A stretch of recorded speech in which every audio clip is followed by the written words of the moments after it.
এই যে কি রান্না করতেছি, এই যে আলু কাইটা নিছি, আলু দিয়া জিওল মাছ দিয়ে ঝোল করবো। খাইলে আলু আর কিছু না।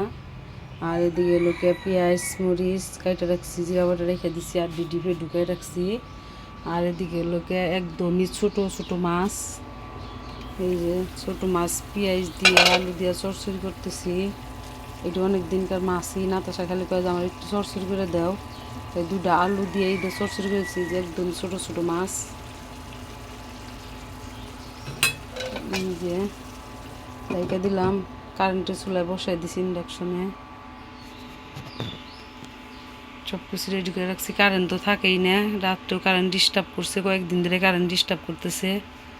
তো লোকে এখন আর যায় না, সকালেও 2-3 বার গেছে গা। কারেন্ট আসার পরে বসাই দিছি, কারেন্টের চুলাতে দিছি। গ্যাসের চুলায় সকালে রুটি বানাইছি।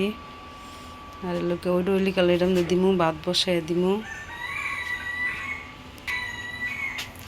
এই যে রাইস কুকারটা ধুয়ে দিচ্ছি এই জায়গায়।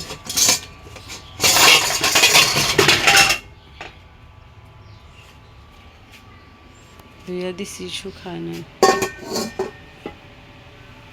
এই যে ফাহিম দেন খালি সাইকেল নিয়ে বাইরে জায়গা। ফাহিমের লোকে হুন্ডা, এই যে দোলনা পাইতে দিছি ফাহিমদের দড়ি দিয়ে। দোলনা খেলো, গাড়ি না দুই তুমি পুকুরে পড়ে যাবো, তাহলে কি বলবো? খালি যে বাইরে যাও, হ্যাঁ এত দুষ্টাম করলে কি চলে? হ্যাঁ এই যে আবার আরেকটার মধ্যে বইতেছে। এই যে ফাহিমের ছোট্ট বাইসাইকেল চালাও তো। এই যে দেখেন, দুষ্টামি করো না, আস্তে আস্তে। এই যে ফাহিমের ছোট্ট সাইকেলটা নিয়ে সারাদিনই খেলে। এই যে তরকারিটা হয়েছে, চরচড়ি নামাবো। নামায় নেই বেশি, আবার সুরা শুকাই যাবে, অল্প একটু সুরা এইটুকু লাগবো। এই যে তরকারিটা নামাইছে, অনেক সুন্দর হয়েছে তরকারিটা। এই যে জিওল মাছের নিয়ে তরকারি বসাই দিছি, পেঁয়াজ মরিচ।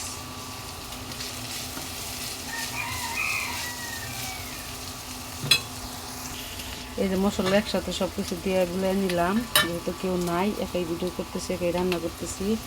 এই যে একসাথে দিয়ে দিলাম।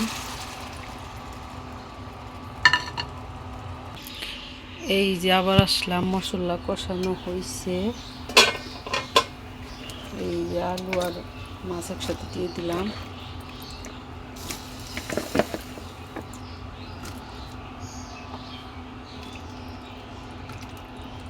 ঢেকে দিলাম,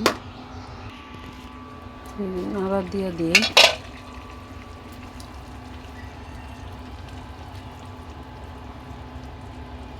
আজকের ভিডিও পর্যন্ত। ভিডিওটি ভালো লাগলে অবশ্যই লাইক কমেন্ট শেয়ার করে দিবেন, সবাই ফলো দিবেন, পাশে থাকবেন, সাপোর্ট করবেন।